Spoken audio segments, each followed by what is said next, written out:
কিরে কিরে কিরে মধু মধু মধু মধু ঢালিউডের সুপারস্টার লেডি শবনম ইয়াসমিন বুবলির পিনিক চলে আসছে। পিনিক, জাস্ট লাইক এ পিনিক। জাস্ট আমি এক কথায় বলবো, কাঁপায়া দিছে বুবলি।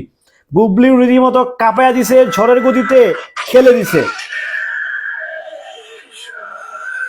বাইরে ভাই যেই লেভেলের ভাইলেন্স, যেই লেভেলের ভাইলেন্স, ও মাই গড, ও মাই গড, ও মাই গড, জাস্ট রীতিমতো খেলে দিছে বুবলি।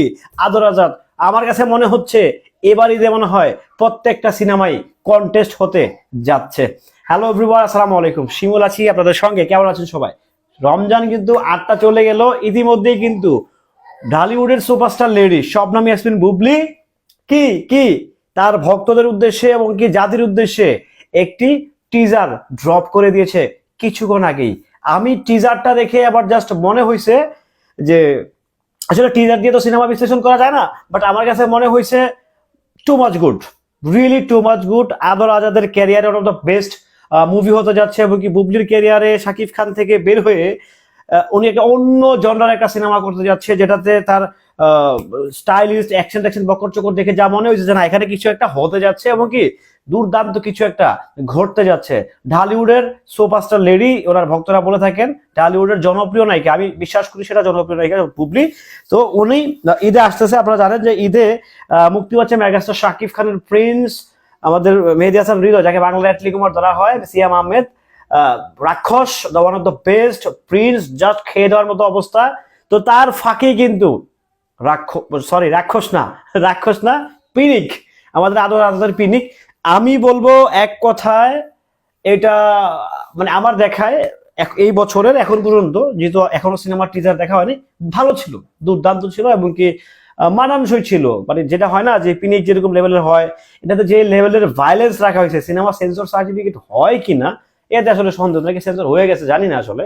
তবে আমার কাছে মনে হচ্ছে বুবলির অন্য জনরার একটা সিনেমা হয়তো আমরা দেখতে যাবো, কিংবা দেখতে পাচ্ছি, হয়তো বা দেখতে যাচ্ছি।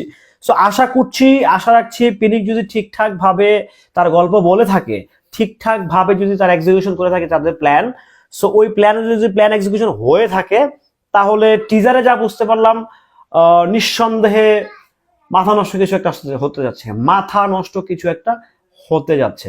আবার দেখায় এখন পর্যন্ত এই ঈদের সর্বোচ্চ টিজার, যদি টিজার রিলিজ পায়নি, বারবার বলতেছি। তো যদি ঠিকঠাক ভাবে এক্সিকিউশন হয়ে থাকে, তাহলে বুবলির ক্যারিয়ারে অন্যতম আরেকটি সিনেমা হিট করতে যাচ্ছে পিনিক।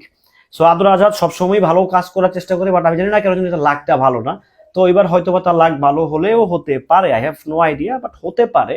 যদি হয়ে যায় খারাপ কি, দোষের কি? যাই হোক, সবকিছু মিলিয়ে পিনিকের টিজারটা আমার কাছে দুর্দান্ত লাগছে। আমি জানি না কার কাছে কেমন লাগছে, তবে ব্যাপারটা ভাই সত্যি আমার কাছে দুর্দান্ত লাগছে, দারুণ লাগছে, চমৎকার লাগছে, ওয়াও লাগছে। এক কথায় পিনিক পুরাই পিনিক হয়ে গেছে, এক কথায় পিনিক পুরাই যেন পিনিকময় হয়ে গেছে। নিঃসন্দেহে দুর্দান্ত ছিল, দারুণ ছিল, সুপার ছিল। কি বলেন বুবলির ভক্তরা? ভালো ছিল তো আপনাদের নায়িকার টিজার? সেটা আপনারা কমেন্ট করে জানাবেন, শেয়ারের মাধ্যমেও আপনারা জানান দিবেন। ভালো থাকবেন, সুস্থ থাকবেন, আল্লাহ হাফেজ।